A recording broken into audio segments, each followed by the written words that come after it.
What's going on, guys? This video is going to be about being a laborer in the construction industry and how do you break free from the laborer trap, as I call it.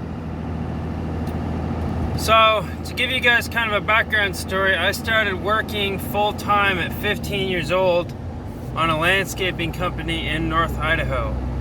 The majority of our work was hardscapes, retaining walls, irrigation systems, and a lot of, I guess, horticultural stuff like gardening, trees, and just, general landscaping. We didn't do a lot of lawn care. We actually didn't really do any lawn care. So I started out working full-time at about 15, and I was a laborer.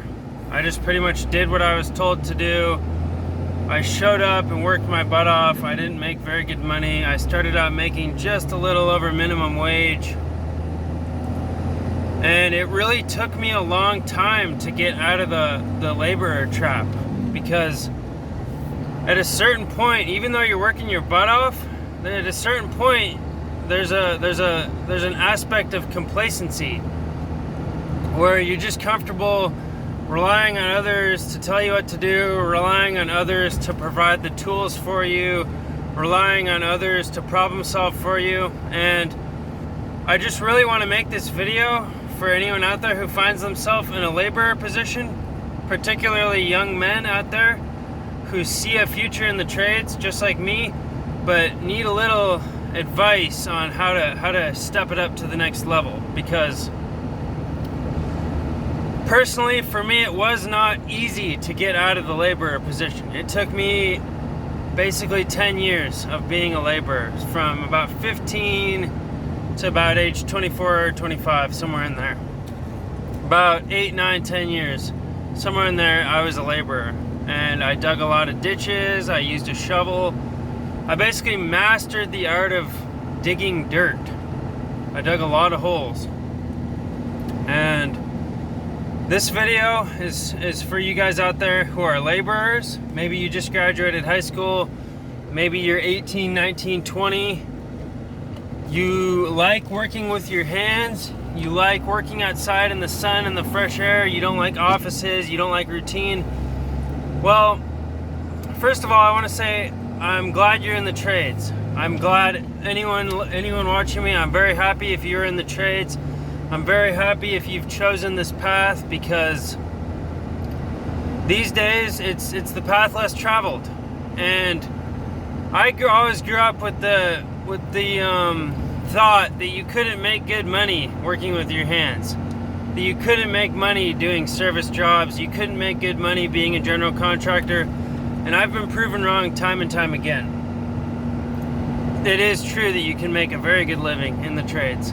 You just have to be smart, you have to be diligent, and you have to be very strategic and calculated.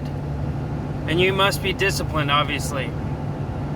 So, anyway, I know I'm kind of rambling here, but the gist of the video is, how do you break free from the laborer trap? Let me ask you again. Are you a laborer? Are you someone that pretty much just gets told what to do? You don't understand the scope of the work. You don't understand the sequence of events on a job site. Well, that's great. That's a good starting point. I know it sucks while you're there, but I'm going to tell you real quick how to break free. Step 1, have an ownership mentality. If you want to stop being a laborer, if you want to own your own company someday, if you want to be a supervisor, you got to start by having an ownership mentality. You got to try to figure out how the boss thinks. You got to figure out what you would do if you owned the company, what you would do if you were the one in charge of things. How would you think? How would you act? How would your behavior change? For me, when I asked myself this question, I answered it by really just realizing that I would be a lot more apt to solve problems. Because in order to become a boss, it all comes down to personal responsibility and accountability. Do you show up early? Do you stay late? Do you put in the extra time? What are you doing in your free time? Are you watching YouTube videos and instructional videos? Are you studying building codes? Are you trying to get better? Are you taking pointers from everyone you can? Because there are ways to get there quicker. And the way you get there quicker, the way you learn this trade or carpentry or whatever trade you're in, the way you get there quicker is you invest more of yourself into it. You're watching instructional videos, you're studying the codes, you're taking tips from people that have more skill than you. You're trying to see how things can be done more efficiently, because the name of the game in the trades at the end of the day is efficiency. Speed and efficiency. Quality is very important too, but in order to make it in the trades, you have to be very efficient and you have to consistently move forward. You have to be getting things done, moving, and you can't be making a ton of mistakes. Obviously, you're going to make mistakes, but you got to try to minimize the amount of mistakes are made, because when you go back and fix things, that's money wasted. So first of all, ownership mentality. You have to adopt an ownership mentality. You got to figure out how you would behave if you were the boss. And it really comes down to, like I said, personal accountability and responsibility. If you're the boss, you aren't depending on anyone else to get stuff done. You're not accountable to anyone but yourself. And that's liberating, but it's also a burden for some people. Some people can't handle that. And that's okay, but if you want to get out of the laborer position, you got to get more into taking more responsibility for yourself, because when someone has to stop what they're doing and show you how to do something, that's money lost. When someone has to answer your questions and babysit you, that's once again money lost. And this was a tough one for me to learn, because for the longest time, I just couldn't figure out why people weren't more patient with me, why people wouldn't just explain things in a simple way that I could follow. Well, it just comes down to urgency. A lot of people are trying to get as much done as possible. A lot of people in construction are horrible at explaining things. I don't know if it's just construction, but I've just noticed a lot of the people I work with are horrible at explaining things. So it really you got to take responsibility for your own learning. You got to be watching the YouTube videos. In this day and age, there's so many great YouTube channels out there. RR Buildings, Matt Bangs Wood. There's just so many great YouTubers out there that are providing excellent content for young, aspiring tradesmen out there. So not knowing how to do things is not much of an excuse, because there's so much information out there. You can be studying the codes. You can be, just learning on your own time. So after you adopt an ownership mentality, I want you to slowly start buying your own tools. A journeyman carpenter, when I was up and coming, told me, buy one new tool every paycheck. Just one tool every paycheck. It doesn't have to be expensive, but just every paycheck, buy a tool until you have pretty much all the tools you need. So depending on what trade you're in, it's gonna vary, but what it tells a boss when you have your own tools is you're taking the job seriously, and people like that. If someone's gonna pay you a good wage, they want you to take your job seriously. They want you to take things seriously. And when you have your own tools, when you show up in a truck, when you show up with your own tools, it communicates. It just communicates that you're serious. It communicates that you have an investment in what you're doing.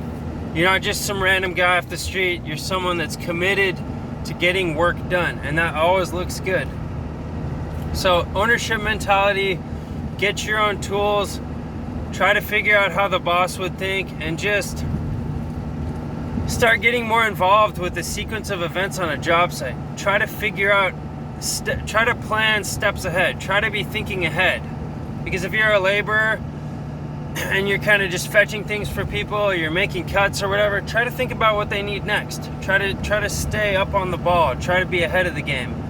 Because that was another lesson I had to learn, is people don't want to have to tell you to go grab something. It's better if you're on top of things and you're already there, but before they can even tell you. So that always looks good. And then the last thing is just this I already kind of went over this, but just learn as much as possible. Learn. just treat it like college. Some people go to college, some people go to be a doctor, a lawyer, whatever. It doesn't matter. The bottom line in life is you gotta keep learning. Stagnant water creates algae, creates disease. You can't be like a stagnant pond. You gotta be a running river. You gotta be constantly exposing yourself to new information, because the world is evolving quickly around us. And if you can't stay dynamic and keep up with the change, you're just going to get left behind. So that's the other thing I want to give you guys, is you got to constantly be learning. You got to constantly be sharpening the sword, and always just stay curious. Always be curious about the new technologies that are coming out, the new ways of doing things, the new building codes. Just stay hungry and always learn, because that's one of the biggest things in succeeding in the trades, is just learning codes, learning tips from other people, because everybody out there has a good way of doing something. There's all these little tricks of the trades. There's all these cool ways of doing things that save time. And the only way to pick them up is just really through personal experience. There's no textbook that tells you these things. And these are just things you learn from people who have been doing it for years. So don't be afraid to ask for pointers. Don't be afraid to ask for help. Anyway, guys, I hope this helped you. I'm going to be coming out with more content on how to get free of the laborer trap, because I think this is a relevant thing to be talking about. And I have broken free of the trap. I'm basically a supervisor now, so I just kind of want to tell you guys what I did and how I got here. Anyway, thank you. Hope you all are having a great day, and I'll talk to you soon.